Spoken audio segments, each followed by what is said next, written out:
एक लेटर आपके सामने है, देखिए a letter to the editor of a newspaper, एक न्यूज़पेपर के एडिटर को एक लेटर है complaining about bad roads and drains. देखिए ड्रेन्स होती है नालियां, खराब सड़कें और नालियों की कंप्लेन करने के बारे में है। खराब सड़कें और नालियों की व्यवस्था जो है वो दुरुस्त नहीं है, इस चीज की शिकायत इस लेटर में की गई है। आप चाहें तो इस एड्रेस को यहाँ ना लिख करके आप यहाँ भी लिख सकते हैं। आजकल जो लेटर्स लिखे जाते हैं वो सब इसी तरीके से लिखे जाते हैं, इसी पैटर्न को फॉलो किया जाता है। ये एक ट्रेडिशनल पैटर्न है, आप चाहें तो इसको यहाँ भी लिख सकते हैं।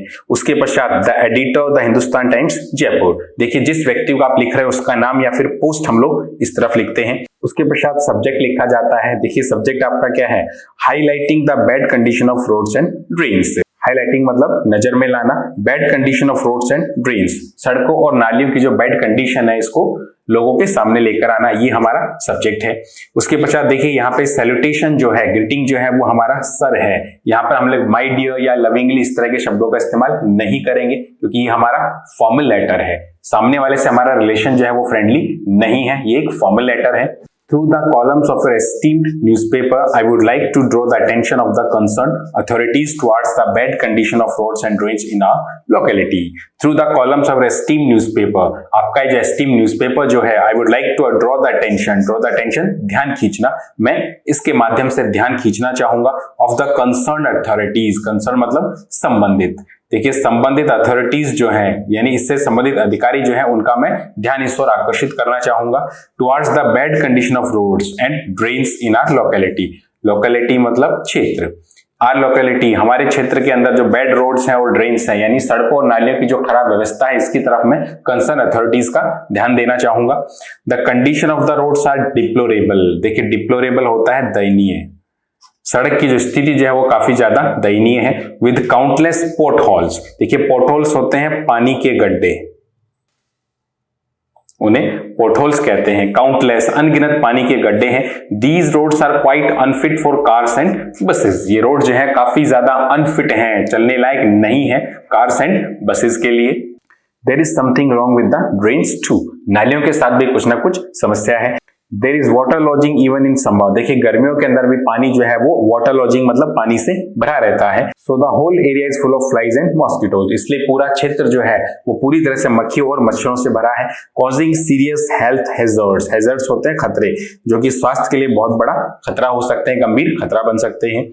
आई होप, मुझे उम्मीद है दैट यू कंसीडर, आप विचार करेंगे। The request of the residents of this area, इस एरिया के निवासियों की जो आपसे प्रार्थना है आप इस पर जरूर विचार करेंगे एंड टेक प्रॉपर एक्शन, और इस बारे में आप पर्याप्त रूप से कोई कार्रवाई करेंगे। देखिए ये आपका बॉडी ऑफ द लेटर है। बॉडी ऑफ द लेटर आप 2 पैराग्राफ या 3 पैराग्राफ में लिख सकते हो, लेकिन जितने भी पैराग्राफ आप लिखोगे वो काफी ज्यादा वेल ऑर्गेनाइज्ड होने चाहिए। उसके पश्चात हम लोग कॉम्प्लीमेंट्री क्लोज करते हैं, थैंकिंग यू। उसके बाद देखिए ये इनफॉर्मल लेटर नहीं है, फॉर्मल लेटर्स है, इसलिए हमारा जो क्लोजिंग जो है वो काफी ज्यादा फॉर्मल होना चाहिए। योर्स फेथफुली हमने यहाँ पर लिखा है, यहाँ पर हम लोग अफेक्शनेटली या लविंगली जैसे शब्दों का प्रयोग नहीं करेंगे, और लास्ट में आपका नाम। तो ये हमारा एक फॉर्मल लेटर है। देखिए इसका स्टाइल, पर्पस और तरीका जो है वो फॉर्मल है। इनफॉर्मल लेटर्स में स्टाइल अलग होता है, वो हमारा पर्सनल रिलेशन होता है, और पर्सनल रिलेशन के अंदर हम लोग स्लैंग वर्ड्स का इस्तेमाल भी कर सकते हैं, कोट्स का इस्तेमाल भी कर सकते हैं, एब्रिविएशंस का इस्तेमाल भी कर सकते हैं, लेकिन यहाँ हम लोग एक फॉर्मल लैंग्वेज का इस्तेमाल करेंगे, फॉर्मल वर्ड्स का ही इस्तेमाल हम लोग करते हैं। नेक्स्ट हम लोग बात करते हैं सेमी ऑफिशियल लेटर की। देखिए सेमी ऑफिशियल जो है ये फॉर्मल और इनफॉर्मल का इन बिटवीन है, यानी ये ना तो फॉर्मल है पूरी तरीके से और ना ही पूरी तरीके से इनफॉर्मल है। आपके सामने लिखा हुआ है, a semi formal letter is sent to someone you know, ये कैसे व्यक्ति को भेजा जाता है जिसको आप जानते हो, but do not share cordial relationship with, लेकिन इसके साथ आपका रिलेशनशिप जो है वो काफी ज्यादा कोर्डियल नहीं है। देखिए कोर्डियल का मतलब होता है मित्रतापूर्ण, आप उस व्यक्ति को जानते हो लेकिन उसके साथ रिलेशन जो है आपका बहुत ज्यादा कोर्डियल नहीं है। इस semi official letter is also used in non formal relationship, ये नॉन फॉर्मल रिलेशनशिप के अंतर्गत ही लिखा जाता है। Which requires polite and respectful approach, देखिए इस लेटर की अप्रोच जो होती है वो काफी ज्यादा पोलाइट एंड रेस्पेक्टफुल ही होती है, क्योंकि आपका उसके साथ कोर्डियल रिलेशनशिप नहीं है, इसलिए हम लोग इसको पूरी तरीके से इनफॉर्मल लेटर्स नहीं कह सकते। Semi formal letter is in between formal and informal letters. Formal और इनफॉर्मल लेटर्स के बीच का फॉर्मेट है सेमी ऑफिशियल लेटर्स। किस तरह से ये ऑफिशियल लेटर से अलग होता है, एक बार इस चीज पर नजर डालते हैं। देखिए ऑफिशियल लेटर और सेमी ऑफिशियल लेटर्स में थोड़ा सा अंतर है, किस तरीके से अलग होता है पहले इस चीज को देखते हैं। देखिए अगर हम पर्पस की बात करें, उद्देश्य की अगर हम लोग बात करें, तो दोनों में हल्का सा अंतर है।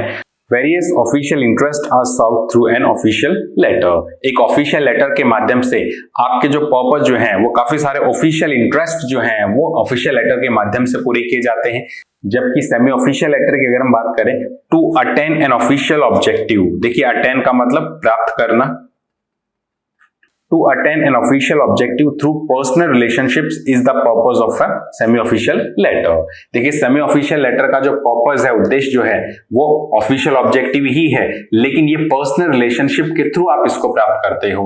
अगर नेचर की बात की जाए तो it's nature is official and impersonal. देखिए ऑफिशियल लेटर्स जो लिखते हैं हम लोग, फॉर्मल लेटर्स जब लिखते हैं तो इनका नेचर जो है पूरे तरीके से ऑफिशियल होता है और इम्पर्सनल होता है, अव्यक्तिगत होता है। जबकि इनफॉर्मल लेटर्स के अंदर हमारा क्या होता था, पर्सनल होता था, यहाँ पर इम्पर्सनल है। लेकिन सेमी ऑफिशियल की अगर बात की जाए तो it's nature is a mixed combination of personal and official. देखिए हमने बात की थी फॉर्मल इनफॉर्मल के बीच का फॉर्मेट है, यानी कि ये कॉम्बिनेशन है, पर्सनल और ऑफिशियल रिलेशनशिप का एक कॉम्बिनेशन है। स्टाइल की अगर बात की जाए तो official style is maintain completely. देखिए ऑफिशियल लेटर के अंदर पूरी तरह से हम लोग फॉर्मल स्टाइल फॉलो करते हैं, फॉर्मल लैंग्वेज फॉलो करते हैं, फॉर्मल मैनर हम लोग फॉलो करते हैं। जबकि सेमी ऑफिशियल के अंदर official style may not be maintain और not necessary to write such a letter. देखिए आप इसके अंदर फॉर्मल स्टाइल को फॉलो कर सकते हो, थोड़ा सा उस फॉर्मल स्टाइल के अंदर लीनियंट भी हो सकते हो, थोड़ा सा उसके अंदर उदार प्रवृत्ति भी रख सकते हो। ये दोनों फॉर्मल और इनफॉर्मल का बीच का फॉर्मेट है, इसलिए यहाँ कोई स्ट्रिक्ट रूल्स फॉलो नहीं किए जाते। तो हम लोग कह सकते हैं सेमी ऑफिशियल लेटर जो है वो उस व्यक्ति को लिखे जाएंगे जो पोस्ट में आपके इक्वल है, आप उससे कुछ इंफॉर्मेशन प्राप्त करना चाहते हो जो आपके लिए हेल्पफुल है। देखिए वो आपकी फॉर्मल नहीं है, औपचारिक नहीं, ऑफिशियल नहीं है, लेकिन आप अपना पर्सनल रिलेशनशिप का इस्तेमाल करते हुए वो आपके काम आ सकता है, आपके लिए हेल्पफुल हो सकता है। तो ऐसी स्थिति में जो लेटर लिखे जाते हैं वो हमारे सेमी ऑफिशियल लिखे जाते हैं। देखिए सेमी ऑफिशियल लेटर लिखते समय भी थोड़ा सा अंतर आएगा आपके सैल्यूटेशन के अंदर, जब आप उसका ग्रीटिंग करेंगे, अभिवादन करेंगे। देखिए इनफॉर्मल में हम लोग पूरे तरीके से उस व्यक्ति को जानते हैं, पर्सनल रिलेशनशिप हमारे पास है, इसलिए हम लोग लविंगली, अफेक्शनेटली का इस्तेमाल कर देते हैं। लेकिन यहाँ वो चीज नहीं है, इसलिए सैल्यूटेशन में भी हमारा अंतर होता है। यहाँ हम लोग थोड़ा सा इनफॉर्मल हो सकते हैं, पूरी तरह से इनफॉर्मल नहीं। जैसे हम लोग डियर का प्रयोग कर सकते हैं या मिस्टर या मिस लगा के आप उस व्यक्ति के नाम का यूज कर सकते हैं। उसी तरह से जब हम लोग इसको क्लोज करते हैं तो क्लोज करते समय भी हम लोग शब्दों का इस्तेमाल करते समय पूरी तरीके से इनफॉर्मल नहीं होते।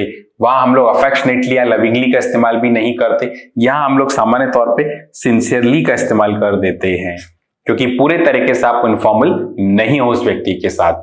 तो इस तरीके से ध्यान रखिएगा, सेमी ऑफिशियल लिखते समय हम लोग फॉर्मल और इनफॉर्मल के बीच का फॉर्मेट इस्तेमाल करते हैं। नेक्स्ट हम लोग बात करते हैं नोटिस की।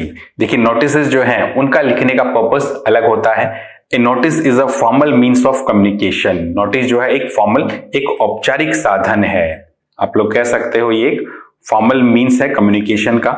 The purpose of a notice is to announce और display information to a specific group. इसका पर्पस जो है अनाउंस और डिस्प्ले। देखिए डिस्प्ले का मतलब होता है प्रदर्शित करना या अनाउंस, घोषणा करना, information to a specific group. ये एक स्पेसिफिक ग्रुप यानी एक विशेष समूह को सूचना देने के लिए हम लोग इस्तेमाल करते हैं। Notices are generally meant to be pinned up on specific display boards, whether in schools, colleges, in public places। देखिए नोटिस जो हैं वो सामान्य तौर पे हम लोग उनको पिनअप कर देते हैं, हम उनको लगा देते हैं स्पेसिफिक डिस्प्ले बोर्ड, एक विशेष डिस्प्ले बोर्ड जहां होता है। देखिए हम लोग किसी भी ऑफिस में जब जाते हैं या स्कूल में जाते हैं, कॉलेजेस में जाते हैं, तो अलग से डिस्प्ले बोर्ड होता है, एक जगह होती है जहां पर नोटिस लगाए जाते हैं, यानी कि स्टूडेंट्स को या स्टाफ को आपको जो भी सूचना देनी है तो सूचना जो है वो स्टाफ तक या स्टूडेंट्स तक पहुंच जाए, तो डिस्प्ले बोर्ड्स हर ऑफिस के अंदर या कॉलेजेस के अंदर, स्कूल्स के अंदर होता है, तो वहां हम लोग मुख्य तौर पर इनको लगा देते हैं।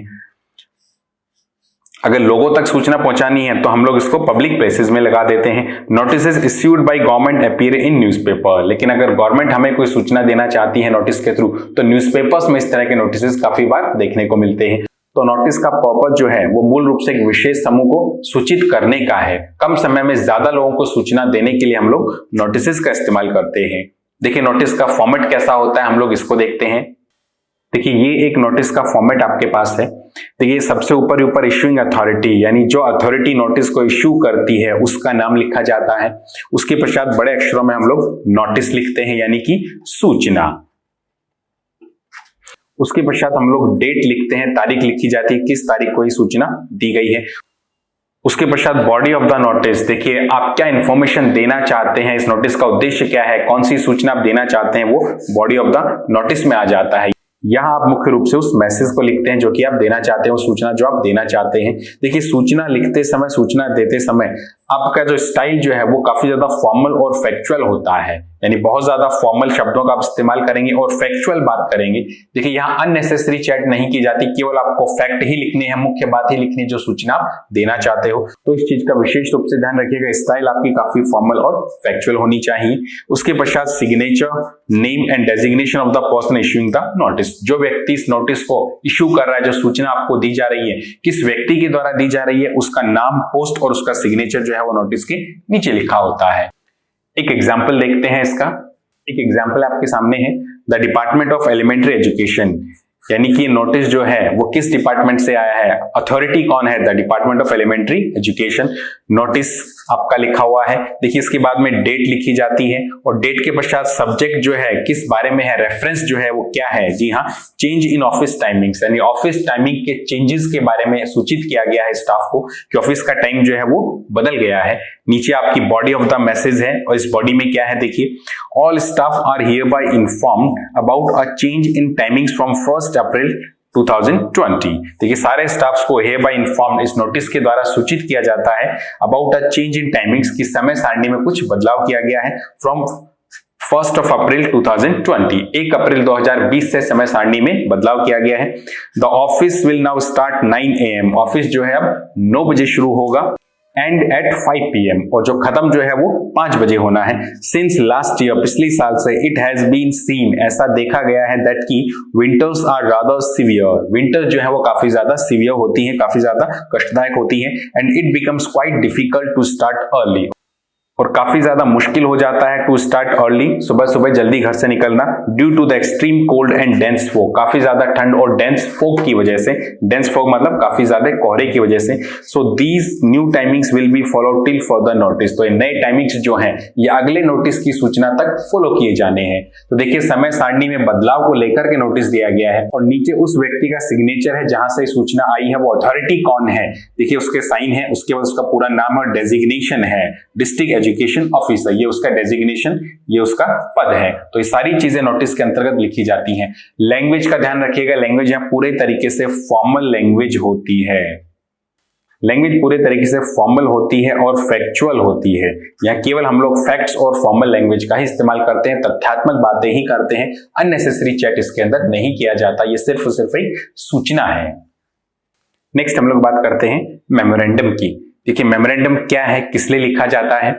ए memorandum is a written message, memorandum जो है एक रिटन मैसेज होता है और इंफॉर्मेशन होती है फ्रॉम वन पर्सन या department to another in the same business, एक ही बिजनेस के अंदर एक व्यक्ति से दूसरे व्यक्ति को या एक डिपार्टमेंट से दूसरे डिपार्टमेंट को जब लिखा जाता है तो वो हमारा मेमोरेंडम कहलाता है। It is less formal than a letter. देखिए लेटर का जो स्टाइल है वो फॉर्मल होता है, इसका स्टाइल भी फॉर्मल ही होता है, लेकिन ये लेटर से कम फॉर्मल कहलाता है।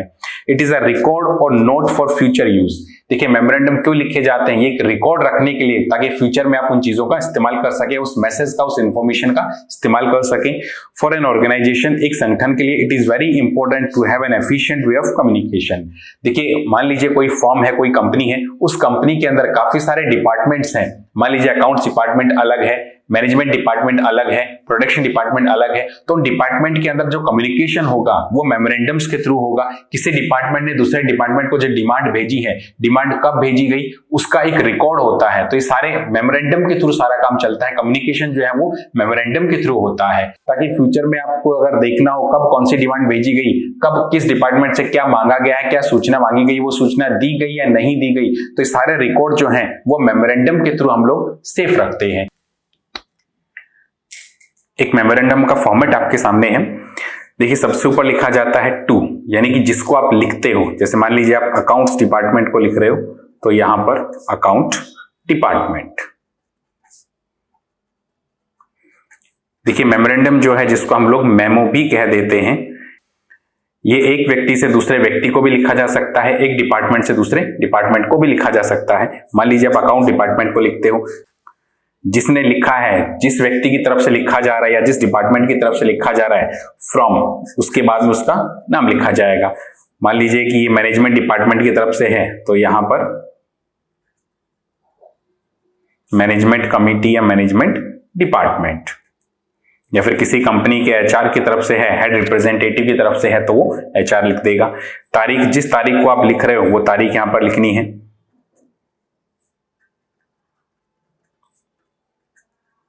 जैसे सितंबर 3, 2020। यहां पर आप सब्जेक्ट लिखोगे, कोई भी सब्जेक्ट आप लिखना चाहते हो, जैसे कि मान लीजिएगा कि कंपनी की नई पॉलिसीज के बारे में आप अवगत कराना चाहते हो अकाउंट डिपार्टमेंट को, तो ऐसा लिख सकते हो। यानी कि आप लिख सकते हो आपका subject about the new policies. उसके बाद नीचे आपका मैसेज होता है, पूरी बॉडी होती है मेमोरेंडम की, कि क्या आप उसके अंदर लिखना चाहते हो। देखिए यहां भी मेमोरेंडम के अंदर फॉर्मल लैंग्वेज का ही इस्तेमाल होता है, ये आपका इनफॉर्मल नहीं होता। आपकी क्लैरिटी होनी चाहिए, यानी कि स्पष्टता होनी चाहिए, और प्रिसीजन होना चाहिए, सटीकता होनी चाहिए। यहां पर हम लोग इनफॉर्मल वर्ड्स का इस्तेमाल नहीं करते। तो इस तरीके से हमारा मेमोरेंडम होता है। ये एक डिपार्टमेंट से दूसरे डिपार्टमेंट को लिखा जा सकता है, या एक व्यक्ति से दूसरे व्यक्ति को भी लिखा जा सकता है। जैसे एक एग्जाम्पल हम लोग देखते हैं, एक एग्जाम्पल आपके सामने है। देखिए एक व्यक्ति को लिखा गया है, जिस व्यक्ति को लिखा है जॉन पीटर, उसका नाम है, और जिसकी तरफ से लिखा गया है फ्रॉम एडमिनिस्ट्रेशन डिपार्टमेंट, देखिए एडमिन डिपार्टमेंट की तरफ से लिखा गया है, फ्रॉम के पश्चात उस डिपार्टमेंट का नाम है, डेट लिखी हुई है उसके पश्चात, सब्जेक्ट क्या है, किस उद्देश्य से लिखा जा रहा है, किस चीज के बारे में लिखा जा रहा है, warning for not being punctual to the office, यानी ऑफिस में टाइम पर नहीं आना, पंक्चुअल नहीं होना, इसके रिगार्डिंग ये लिखा गया है। नीचे आपका बॉडी ऑफ द मेमोरेंडम है। देखिए नीचे बॉडी है पूरा, और बॉडी में आप किस तरह से शब्दों का इस्तेमाल करेंगे, फॉर्मल वर्ड्स का ही इस्तेमाल करेंगे। डियर मिस्टर पीटर, देखिए यहां पर जो शब्दों का इस्तेमाल करेंगे सैल्यूटेशन के समय, ग्रीटिंग के समय, वो भी फॉर्मल ही होंगे। इनफॉर्मल शब्दों का इस्तेमाल हम लोग नहीं कर सकते। Dear mister Peter, it has been observed, ऐसा ऑब्जर्व किया गया है, देखा गया है, that you are not reaching the office at 10 AM since last 1 month, पिछले 1 महीने से आप ऑफिस में जो है वो टाइम पर नहीं आ रहे, 10 बजे के पश्चात ऑफिस आते हैं। Which means you are being late almost 1 hour every day. It means, इसका तात्पर्य है कि आप हर दिन 1 घंटा लेट आते हैं। You have been warned about it earlier, पहले भी आपको इस बारे में सूचित किया गया।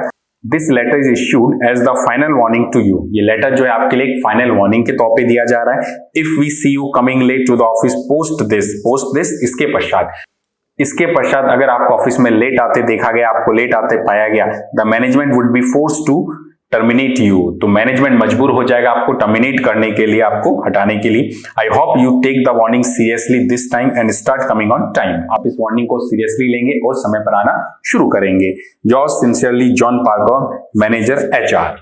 जिस व्यक्ति ने लिखा है उसका नाम, सिग्नेचर, डेजिग्नेशन आपका नीचे लिखा गया है। तो इस तरह से हमारा मेमो जो है, मेमोरेंडम जो है, वो पर्सन टू पर्सन भी लिखा जा सकता है, पर्सन टू किसी डिपार्टमेंट को लिखा जा सकता है, या एक ही फॉर्म के अंदर काम कर रहे एक डिपार्टमेंट से दूसरे डिपार्टमेंट को भी लिखा जाता है। देखिए ये एक लीगल डॉक्यूमेंट्स की तरह इस्तेमाल होता है। किसी भी फॉर्म या किसी भी कंपनी के अंदर मेमो जो है एक इफेक्टिव कम्युनिकेशन का तरीका है, जिसको कि हम लोग फ्यूचर में रिकॉर्ड के तौर पे भी सेफ रखते हैं। नेक्स्ट हम लोग बात करते हैं टेंडर की। देखिए टेंडर को हिंदी में कह देते हैं निविदा, आप इसको कह सकते हो ए फॉर्मल इनविटेशन।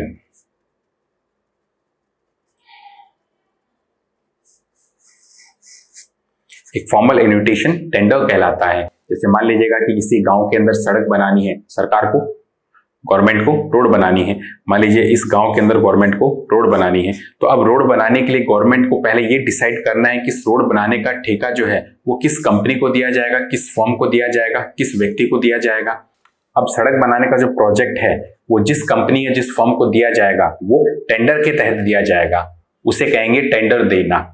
देखिए tender is an invitation, tender जो एक इन्विटेशन है टू बिड। देखिए बिड का मतलब होता है बोली लगाना, एक बोली लगाने के लिए एक इन्विटेशन है जिसे हम टेंडर कहते हैं। फॉर अ प्रोजेक्ट, किसी प्रोजेक्ट के लिए, और एक्सेप्ट ए फॉर्मल ऑफर, और उस ऑफर को एक्सेप्ट करना, ये प्रक्रिया जो है वो टेंडर के थ्रू होती है, जिसको हम लोग हिंदी में निविदा कहते हैं। Tendering usually refers to the process. Tender जो है एक ऐसी प्रक्रिया को रेफर करता है whereby government and financial institution, जिसके द्वारा सरकार हो या फिर कोई भी फाइनेंशियल इंस्टीट्यूशन हो, इनवाइट बिड्स, वो बोली आमंत्रित करता है, बिड्स आमंत्रित करता है फॉर लार्ज प्रोजेक्ट्स, बड़े प्रोजेक्ट्स के लिए, that must be submitted within a finite deadline, जो कि एक फिक्स्ड, एक निश्चित समय अवधि के दौरान जिनको खत्म किया जाना है। देखिए समय सीमा जो है, डेडलाइन इट मींस समय सीमा, समय सीमा जो है इसमें निर्धारित होती है। जैसे गवर्नमेंट को सड़क बनाने का प्रोजेक्ट जिस कंपनी को सौंपना है या जिस फर्म को सौंपना है वो टेंडर के थ्रू दिया जाएगा।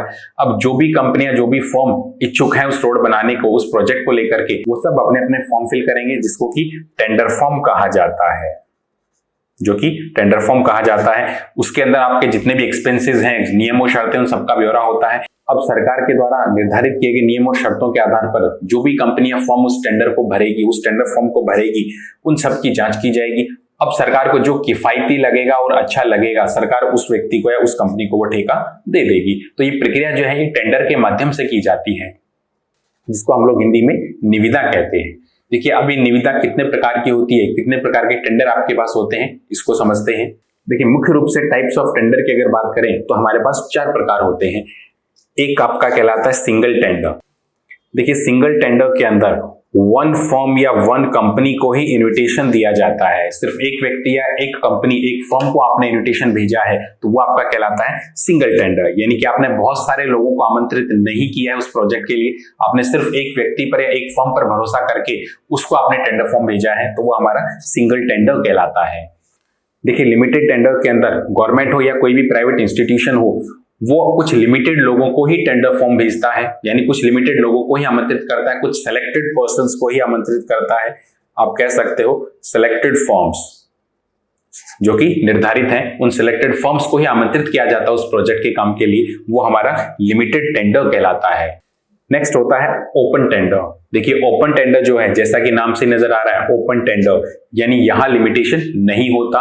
कोई भी कंपनी, कोई भी फर्म जो है यहां अपना टेंडर फॉर्म भर सकती है। जिस भी कंपनी को इंटरेस्ट है उस प्रोजेक्ट में, वो आके अपना टेंडर फॉर्म फिल कर सकती है। ये ओपन टेंडर कहलाता है। नेक्स्ट आपका है ग्लोबल टेंडर। देखिए ग्लोबल टेंडर तब दिया जाता है या तो आपके पास कंपनियां नहीं है, फर्म्स आपके काम को करने के लिए एग्री नहीं है, या फिर आपके पास संसाधनों की कमी है, तो उस स्तर पे फिर हम लोग ग्लोबल टेंडर्स करते हैं। मान लीजिए गवर्नमेंट ने एक प्रोजेक्ट तैयार किया है, उस प्रोजेक्ट के लिए वो टेंडर इनवाइट करती है, लेकिन देश के अंदर कोई भी कंपनी उस प्रोजेक्ट के लिए एग्री नहीं है या फिर संसाधन देश में उपलब्ध नहीं है, तो ऐसे कामों के लिए गवर्नमेंट जो है ग्लोबल टेंडर निकालती है। यानी बाहर की, विदेश की कोई कंपनी आकर के वहां अपना टेंडर फॉर्म फिल करती है। इस स्टेज पर ग्लोबल टेंडर कहलाता है। तो इस तरह से हमारे पास 4 प्रकार के टेंडर हैं, single tender, limited tender, open tender या ग्लोबल टेंडर। देखिए टेंडर के अंतर्गत कुछ शब्दों का हम इस्तेमाल करते हैं, काफी बार एग्जाम्स में शब्द पूछे गए हैं, जैसे NIT, नोटिस इनवाइटिंग टेंडर, या निविदा की सूचना हम लोग कह देते हैं। एक होता है टेंडर नोटिस, यानी निविदा फॉर्म हम इसको कह देते हैं।